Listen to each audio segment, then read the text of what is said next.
جی hello السلام علیکم. وعلیکم السلام. جی میں ریاض سے آپ کی مرید بول رہی ہوں. ماشاء اللہ ماشاء اللہ. مفتی صاحب تین ہفتے پہلے آپ سے بات ہوئی تھی وہ شوہر کے جاب کے سلسلے میں جو ٹرمینیشن لیٹر دے دیا تھا، تو آپ نے کہا تھا اللہ کے وہ 4 نام وہ 12 بار پڑھ کر آفس جانے کے لیے. اتفاق ایسا ہوا 2 دن بس آفس جانا ہوا، پھر وہ پورا کمپلیٹ لاک ڈاؤن ہو گیا، تو سارے آفیسز ہر کچھ بند ہے یہاں ریاض میں، سعودی میں ہی بلکہ.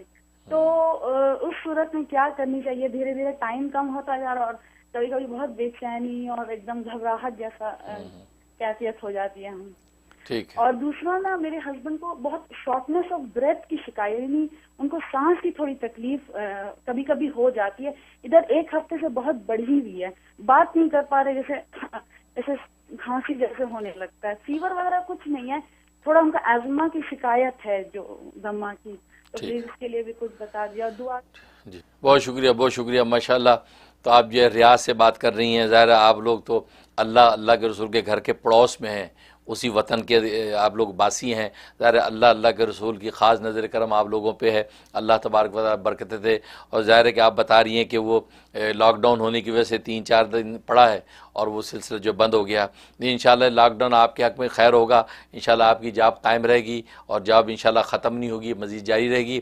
وہ جو پڑھنے کا عمل ہے وہ گھر میں ہی پڑھتے رہیں، روزانہ صبح پڑھ کے جو ہے وہ 12 دفعہ اپنے ہاتھوں کو چہرے پہ پھیر لیا کریں، بس روز وہ عمل اپنا جاری رکھیں. انشاءاللہ اللہ کی رحمت سے مدد ہوگی، کوئی ایسی پریشانی نہیں ہونی چاہیے اور اللہ تبارک و تعالیٰ ان کی جاب کو قائم رکھیں گے.